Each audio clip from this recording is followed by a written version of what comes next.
AI 건강 라디오입니다. 이번 영상에서는 7,000가지의 유독 물질이 발생하는 내 손 안의 작은 화학 공장. 담배의 실체와 과학적으로 증명된 유해성을 알아보고 자신의 신체 장기가 다시 소생할 수 있도록 나만의 실질적인 금연 계획표를 제시해드리겠습니다. 담배 한 개비를 태울 때 말이죠. 그 연기 속에 무려 7,000가지가 넘는 화학물질이 생긴다는 사실 혹시 알고 계셨어요? 네, 그중에서도 98종 이상은 우리 몸에 아주 심각한 위험을 주는 물질로 분류되죠. 네. 오늘은 바로 어떻게 보면 아주 작은 화학 공장이잖아요. 이 담배에 대해서 한번 깊이 파고들어 보려고 합니다. 네, 이 담배 연기 속 화학물질들이 우리 몸의 각 장기에서 구체적으로 어떤 연쇄 반응을 일으키는지 그 과정을 한번 샅샅이 추적해 볼 겁니다. 맞아요. 그리고 최종적으로는 이 모든 정보를 모아서 오늘 당장 당신이 시작할 수 있는 실용적인 금연 계획표를 함께 만들어 보는 게 저희 목표입니다. 자, 그럼 첫 번째 이야기부터 시작해 볼까요? 담배 연기를 한번 해부해 보죠. 우리가 대체 뭘 들이마시는 걸까요? 네. 자료를 보고 정말 입이 떡 벌어졌는데 담배 한 개비를 태울 때 나오는 화학물질이 7,000종이 넘는다고요. 네, 7,000종 이상입니다. 와, 그중에서도 98종 이상은 우리 몸에 아주 심각한 위험을 초래하는 물질로 분류된다고요? 맞아요. 상상 이상으로 복잡한, 작은 화학 공장이라고 보시면 돼요. 화학 공장이요? 네, 그리고 그 연기는 크게 두 종류로 나뉘는데요. 하나는 흡연자가 필터를 통해서 직접 들여 마시는 주류연이고요. 주류연. 다른 하나는 이제 담배 끝이 타들어가면서 공기 중으로 퍼지는 비주류연이에요. 아, 그게 비주류연이군요. 어쩐지 옆 사람이 피우는 담배 연기가 유독 더 독하고 역하게 느껴질 때가 있는데 혹시 그것과 관련이 있는 건가요? 정확히 보셨어요. 간접 흡연의 주된 원인이 바로 그 비주류연인데요. 네. 상대적으로 낮은 온도에서 불안전하게 타기 때문에 주류연보다 암모니아는 73배, 타르는 3배, 일산화탄소는 5배나 농도가 높게 측정되기도 해요. 잠시만요. 73배요? 네, 73배요. 그래서 비흡연자에게 더 치명적일 수 있는 거죠. 세상에 정말 충격적이네요. 그럼 그 수많은 물질 중에서 가장 악명 높은 핵심 빌런 3인방을 좀 꼽아봐야겠어요. 네, 바로 니코틴, 타르, 일산화탄소. 먼저 니코틴. 이건 뭐 중독의 주범으로 너무 잘 알려져 있잖아요. 맞아요. 니코틴은 마약으로 분류될 만큼 중독성이 강한 물질이에요. 담배를 피우면 정말 단 7초 만에 뇌에 도달해서 7초요? 네, 쾌감을 느끼게 하는 도파민을 분비시키죠. 동시에 이제 교감신경계를 막 흥분시켜서 심장을 더 빨리 뛰게 하고 혈압을 순간적으로 올립니다. 금연할 때 불안하고 초조하고 막 일에 집중이 안 되는 그 금단 증상이 나타나는 이유가 바로 이 니코틴에 우리 뇌가 완전히 길들여졌기 때문이에요. 두 번째는 타르. 흔히 담배찐이라고 부르는 그 끈적끈적한 물질이죠. 네, 맞습니다. 잠시만요. 지금 진행자님 책상 위에 있는 그 물컵 있죠? 네, 이 컵이요. 네. 그 정도 크기의 시커먼 액체가 1년 만에 폐에 쌓인다고 한번 상상해 보세요. 와, 지금 보고 있는 이 컵만큼의 시커먼 물질이 제 폐에 들어찬다고 생각하니까 상상만으로도 숨이 막히는데요. 그렇죠. 타르는 단순한 찌꺼기가 아니라 그 안에 벤조피렌을 포함해서 수십 종류의 1급 발암물질이 농축된 말 그대로 독성물질 덩어리예요. 덩어리군요. 이게 폐의 가장 깊숙한 곳, 폐포에 딱 들러붙어서 산소 교환을 방해하고 기관지의 섬모들을 마비시켜서 유해물질을 걸러내는 우리 몸의 필터 기능을 완전히 망가뜨립니다. 아, 폐암의 가장 직접적인 원인이라고 할 수 있죠. 마지막으로 일산화탄소. 이건 우리가 연탄가스 중독의 원인으로 자라는 바로 그 물질이잖아요. 네, 바로 그 일산화탄소 맞습니다. 이게 담배 연기에도 들어있다니요? 네. 더 무서운 건 이 물질이 우리 혈액 속에서 산소를 운반하는 헤모글로빈과 결합하는 능력이 있잖아요. 네, 있죠. 그 능력이 산소보다 무려 210배나 강하다는 점이에요. 210배요? 그럼 흡연을 하는 순간 우리 몸의 혈액은 산소 대신에 일산화탄소를 배달하는 택배 트럭으로 변해버리는 거네요. 와, 완벽한 비유예요. 결국 우리 몸은 만성적인 저산소증 상태에 빠지게 되는 거죠. 뇌, 심장, 근육 할 것 없이 모든 장기가 항상 산소에 굶주리게 되는 치명적인 결과를 낳습니다. 그런데요, 요즘 주변에 보면 나는 일반 담배는 끊고 관련형 전자담배로 바꿨으니까 건강 챙기는 중이야. 이렇게 말하는 분들이 정말 많거든요. 아, 네. 많죠. 태우는 게 아니라 찌는 방식이라 타르도 적게 나온다고 하니까 그분들 입장에선 꽤 합리적인 주장 아닐까요? 충분히 그렇게 생각할 수 있죠. 실제로 관련형 전자담배는 약 350도 정도로 가열하는 방식이라서 900도까지 올라가는 일반 담배보다 탈의 발생량은 줄어드는 게 사실이에요. 그럼 좋은 거 아닌가요? 하지만 여기서 두 가지 함정을 놓치면 안 돼요. 첫째, 중독을 일으키는 핵심 물질인 니코틴 함량은 일반 담배와 거의 차이가 없다는 점. 니코틴은 그대로다. 네. 그리고 둘째, 가열 과정에서도 벤조피렌 같은 1급 발암 물질과 각종 유해 물질이 여전히 검출된다는 연구 결과들이 계속 나오고 있다는 점이에요. 결국 나오는군요. 덜 해롭다가 안전하다는 뜻은 결코 아닌 거죠. 알겠습니다. 덜 해로운 곡도 결국은 독이라는 말씀이시군요. 자, 그럼 이 독성 물질들이 우리 몸 안에서 구체적으로 어떤 파괴 활동을 벌이는지 장기별로 더 깊이 들어가 보죠. 네, 좋습니다. 이 독성 물질들이 피를 타고 온몸을 돌아다닌다고 생각하니까 마치 온몸에 시한폭탄을 심어놓는 것 같다는 생각이 드네요. 정말 그렇죠. 크게 세 가지 전선으로 나눠볼 수 있는데요. 세 가지요? 첫째는 심장과 뇌를 공격하는 혈관계 기습이에요. 특히 심장은 더 빨리 뛰게 만들면서 동시에 산소 공급은 막는다는 대목이 인상적이었어요. 정말 모순적인 상황이잖아요. 네, 바로 그 모순이 심혈관계 질환의 핵심 기전이에요. 니코틴이 혈관을 쥐어짜서 수축시키고 혈압을 높여서 심장을 더 힘들게 일하게 만들어요. 그런데 정작 심장이 필요로 하는 산소는 일산화탄소가 가로막고 심장 입장에선 과로랑 영양실조를 동시에 겪는 셈이네요. 맞습니다.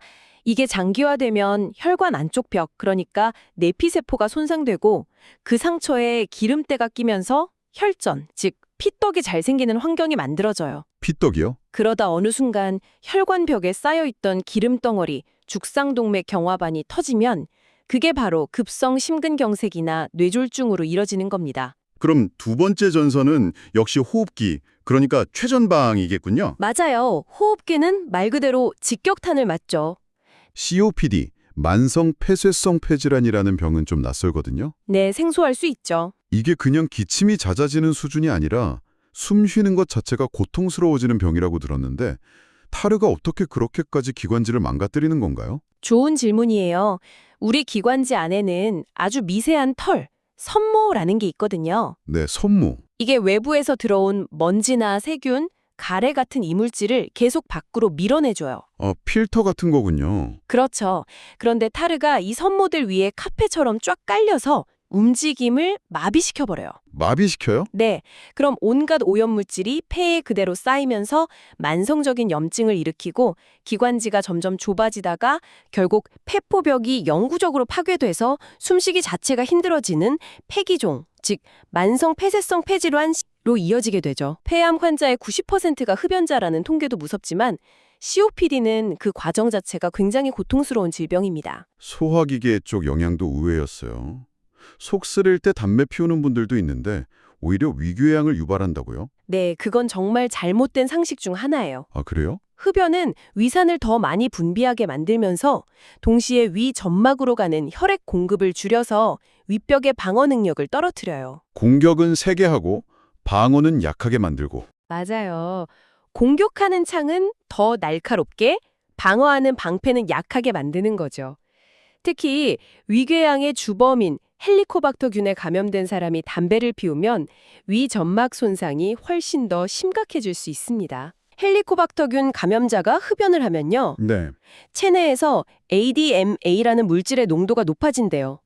이 ADMA가 혈관을 넓히는 산화질소 생성을 방해해서 위 점막 손상을 훨씬 더 심각하게 만든다는 연구 결과예요. 정말 정교하죠. 정말 머리부터 발끝까지 영향을 안 미치는 곳이 없네요. 생식 기능이나 피부 노화는 어떻고요? 남성의 경우 니코틴이 정자의 DNA를 직접 공격해서 조각 내버려요. DNA를요? 네, 기형 정자가 늘어나고 운동성이 떨어지죠. 여성의 경우엔 난소 기능을 떨어뜨려서 조기 폐경이나 불임의 원인이 되기도 하고요. 뼈에서는 칼슘과 미네랄을 빼앗아가서 골다공증을. 피부는 더 직접적인데요. 우리 피부의 탄력을 유지하는 콜라겐이랑 엘라스틴 섬유 있잖아요. 네네. 그걸 파괴하는 효소를 활성화시켜요. 그래서 흡연자들이 유독 입가나 눈가에 자글자글한 주름이 많고 피부톤이 칙칙해 보이는 과학적인 이유가 바로 여기에 있습니다. 듣고 보니 정말 백해무익이라는 말이 딱 맞네요. 그렇죠. 자, 그렇다면 이 모든 과학적 근거를 바탕으로 지금 당장 금연을 시작하려는 당신을 위한 맞춤형 전략을 한번 세워보죠. 어디서부터 시작해야 할까요? 가장 중요한 첫 단계는 바로 나 자신을 객관적으로 파악하기예요. 나를 파악한다. 네, 그냥 담배를 많이 피운다는 막연한 생각에서 벗어나야 해요. 해피니스 흡연지수 HSI 같은 간단한 설문을 통해서 본인의 니코틴 의존도를 점수로 환산해 보고 병원에서 날숨 속 일산화탄소 농도를 측정해 보는 것이 아주 좋은 시작입니다. 아, 그러니까 뭐 죄책감을 느끼라는 게 아니라 마치 혈압 재는 것처럼 내 몸의 현재 상태를 객관적인 수치로 확인하라는 거군요. 바로 그거죠. 자신의 상태를 정확히 아는 것이 성공적인 전략의 출발점이니까요. 네. 최근 연구에서는요, 흡연자의 날숨에서 이 메틸퓨란이나 피리딘 같은 특정 유기 화학물이 100% 검출된다는 사실도 확인했어요. 그게 무슨 뜻이죠? 이건 흡연이 당신의 몸에 측정 가능한 아주 명확한 화학적 지문을 남긴다는 뜻이에요. 와, 지문이라. 그럼 내 상태를 파악했다면 다음은 내게 맞는 무기를 선택할 차례겠네요. 맞아요. 두 번째 단계는 나에게 맞는 무기 선택하기죠. 약물 치료가 핵심인데 크게 세 종류가 있어요. 네. 금단 증상을 줄이려고 니코틴을 외부에서 공급해주는 니코틴 대체제, 패치나 껌 같은 거요. 아, 네. 그리고 뇌 도타민 회로의 자격에서 금단 증상이랑 흡연 욕구를 동시에 줄여주는 부프로피온이나 바레니클린 같은 전문의 약품이 있죠. 이건 반드시 전문가랑 상담해서 자신에게 가장 맞는 약을 선택하는 게 중요해요. 당신이 보내준 자료에는 가상현실, VR이나 스마트폰 앱 같은 새로운 기술들도 언급되어 있던데 이런 것들은 어떻게 활용될 수 있나요? 아주 좋은 질문이에요. 요즘 보조요법이나 신기술 발전이 정말 눈부시죠? 네.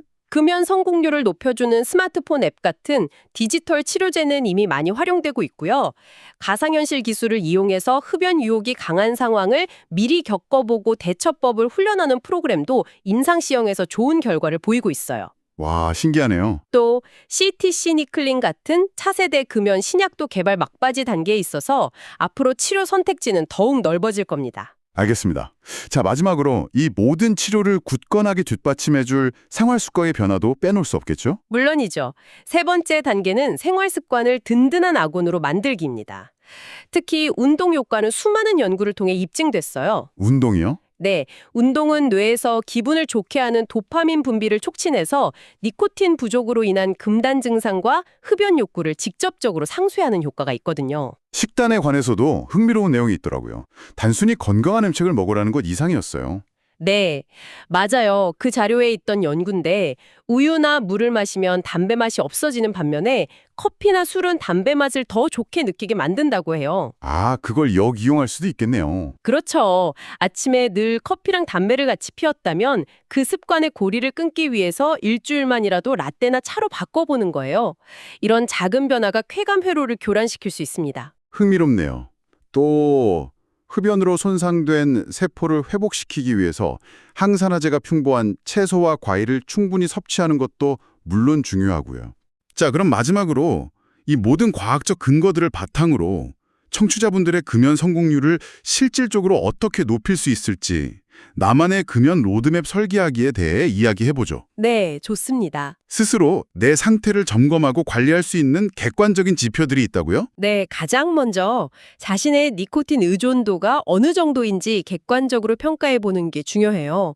헤비 스모킹 인덱스 HSI라는 아주 간단한 평가법이 있는데 단 2가지 질문만으로 알 수 있어요. 오, 어떤 질문들인가요? 저도 한번 가상으로 답해 볼게요. 첫 번째 질문은 아침에 일어나서 첫 담배를 피우기까지 보통 몇 분이 걸리나요? 예요. 5분 이내라면 3점, 6분에서 30분 사이는 2점, 네. 31분에서 60분은 1점, 60분 이후는 0점이에요. 아, 아침에 눈 뜨자마자 담배부터 찾는 분들이 바로 3점이겠군요. 사실 그게 의존도가 높다는 가장 상징적인 장면이잖아요. 맞아요. 모닝 담배가 그렇게 위험한 신호였네요. 두 번째 질문은 하루에 보통 몇 개비를 피우나요? 예요. 네. 31개비 이상은 3점, 21에서 30개비는 2점, 11에서 20개비는 1점, 10개비 이하는 0점이에요. 아, 이 두 점수를 합해서 4점 이상이면 니코틴 의존도가 높다고 판단하고 이런 분들은 의지만으로는 금연이 매우 어렵기 때문에 반드시 약물 치료를 병행하는 게 좋습니다. 정말 간단하면서도 명확한 기준이네요. 그럼 금연을 시작한 뒤에 내가 잘하고 있는지, 내 노력이 성과를 내고 있는지 확인할 수 있는 객관적인 성공 지표 같은 것도 있을까요? 물론이죠. 생화학적 검증 방법이라고 하는데요. 보건소 금연 클리닉 같은 곳에서 쉽게 측정할 수 있어요. 아, 보건소에서요? 네. 첫 번째는 호기 일산화탄소 농도 검사예요. 음주 측정기처럼 기계에 숨을 후 불어서 측정하는데요. 23일 이상 금연했다면 보통 5ppm 이하로 떨어져야 정상이에요. 5ppm 이하. 네. 만약 10ppm 이상 나온다면 최근에 흡연했을 가능성이 매우 높다고 보는 거죠. 두 번째는 소변이나 타액의 코티닌 농도 검사예요. 코티닌은 니코틴이 우리 몸에서 분해되면서 생기는 물질인데 니코틴보다 몸 안에 더 오래 남아 있거든요. 아, 이 수치가 보통 10mg/L 미만으로 나오면 비흡연 상태로 판단할 수 있습니다. 아하. 이런 수치들을 목표로 삼고 주기적으로 확인하면 눈에 보이지 않는 금연 과정을 훨씬 더 구체적으로 관리하고 동기를 유지하는 데 큰 도움이 돼요. 마치 게임에서 레벨업하는 것처럼 내 몸이 깨끗해지는 걸 숫자로 확인할 수 있다는 거네요. 네, 그런 셈이죠. 약물 치료 외에 성공률을 높이는 보조요법도 중요하겠죠. 특히 운동의 효과에 대한 연구 결과가 많더라고요. 매우 중요해요. 운동이 단순히 담배 생각을 잊게 하는 그런 효과만 있는 게 아니에요. 아, 그런 게 아니에요? 네, 여러 연구에서 운동이 금단 증상과 흡연 욕구를 직접적으로 줄여준다는 사실이 입증했어요. 운동을 하면 뇌에서 엔도르핀이나 도파민 같은 신경 전달 물질이 분비되는데 이게 니코틴이 주던 쾌감을 일부 대체해주는 효과가 있거든요. 아, 운동이 그냥 좋은 게 아니라 니코틴의 빈자리를 채워주는 역할을 하는 거군요. 바로 그거예요. 그 외에도 충분한 물을 마셔서 몸속 니코틴을 빨리 배출시키고 항산화 물질이 풍부한 과일이나 채소를 많이 먹는 것도 금연 과정에서 손상된 세포들이 회복되는 것을 돕는 아주 좋은 방법입니다. 그럼 이 모든 요소들을 모아서 지금 듣고 계신 당신이 바로 내일부터 시작할 수 있는 구체적인 계획표 예시를 한번 만들어 볼까요? 그럼요. 하나의 모델을 제시해 볼게요. 먼저 일간 계획표입니다. 네. 기상 직후에는 담배 대신 시원한 물 한 잔 마시기. 밤새 쌓인 노폐물을 배출하고 몸을 깨우는 신호가 될 거예요. 오전에는 정해진 시간에 금연 약물 복용하기. 알람을 맞춰두는 게 좋고요. 식사 직후가 제일 힘들잖아요. 그렇죠. 흡연 욕구가 가장 강한 시간이죠. 그래서 욕구가 오기 전에 바로 양치질을 하거나 5분 정도 가벼운 산책을 하는 선제적 방어가 중요해요. 선제적 방어. 좋은 말이네요. 그리고 업무 중에 스트레스를 받거나 흡연 욕구가 생길 때를 대비한 비상계획을 세워두세요. 예를 들어 담배 생각이 나면 계단을 5층까지 걸어 올라갔다 오기처럼요. 하루의 루틴을 완전히 재설계하는 거네요. 그럼 좀 더 긴 호흡으로 주간 계획표는 어떻게 짜면 좋을까요? 주간 계획의 핵심은 운동, 보상, 그리고 공유예요. 운동, 보상, 공유. 네. 운동은 주 3회, 한 번에 30분 이상 숨이 약간 찰 정도의 유산소 운동을 계획에 넣으시고요. 네. 식단은 주말에 미리 일주일치 건강 간식, 견과류나 방울토마토 같은 걸 준비해두면 입이 심심할 때 과자 대신 손이 갈 거예요. 아, 그것도 좋은 방법이네요. 그리고 공유. 금연 지지 모임이나 앱을 통해서 자기 진행 상황을 공유하면서 서로 격려하고 동기를 부여받는 게 아주 중요해요. 혼자 싸우는 게 아니라는 느낌을 갖는 거죠. 마지막으로 보상은요. 일주일간 금연에 성공했다면 담뱃값으로 아낀 돈으로 자신에게 작은 선물을 하세요. 영화를 보거나 사고 싶었던 책을 사는 것처럼요. 이건 단순한 보상이 아니라 금연이 주는 긍정적인 결과를 바로 체험하게 하는 장치예요. 정기적인 관점에서의 계획도 필요하겠죠. 한두 달 하다 지치지 않으려면요. 맞습니다. 마지막으로 월간 및 연간 계획표예요. 한 달에 한 번은 병원을 방문해서 날숨 CO 수치 같은 객관적인 지표를 확인하고 전문가와 상담하면서 계획을 수정하세요. 데이터를 활용하는 거군요. 네, 데이터는 거짓말을 하지 않으니까요. 그리고 술자리나 회식처럼 흡연 위험이 높은 상황에 대한 대처 계획을 미리 구체적으로 세워두는 것이 실패 확률을 크게 줄여줍니다. 예를 들면요. 술은 1차에서 2잔까지만 마신다거나 흡연자들이 있는 자리는 피한다는 식으로요. 마지막으로 기념일을 꼭 챙겨서 스스로를 칭찬하고 축하해 주세요. 금연 100일, 1주년 이런 거요. 와, 정말 체계적이네요. 네. 그리고 그 시점마다 금연을 통해 얻은 건강상의 이점을 되새기면서 장기적인 목표를 다시 한번 설정하고 나아가는 겁니다. 좋습니다. 정리해보면 담배의 화학적 성분부터 우리 몸에 미치는 영향, 그리고 수십 년에 걸쳐 발전해온 과학적 금연 치료법까지 정말 깊이 파고들어 봤습니다. 네. 핵심은 금연이 더 이상 외로운 의지의 싸움이나 도덕적 과제가 아니라 과학적 근거에 기반한 체계적인 만성질환 관리의 과정이라는 점이겠네요. 맞습니다. 마지막으로 생각해 볼 점을 하나 던져드리고 싶어요. 네, 말씀해 주세요. 오늘 우리가 살펴본 것처럼 금연은 단순히 담배를 끊는 행위를 넘어서요, 자신의 몸에서 일어나는 긍정적인 생화학적 변화를 직접 경험하고 주도하는 아주 능동적인 과정이에요. 네, 금연 후 단분 만에 혈압과 심박수가 정상으로 돌아오기 시작하는 것처럼 당신의 몸은 이미 회복을 시작할 모든 준비를 마쳤습니다. 그 첫걸음을 언제 내디딜지는 이제 오롯이 당신의 선택에 달려 있습니다.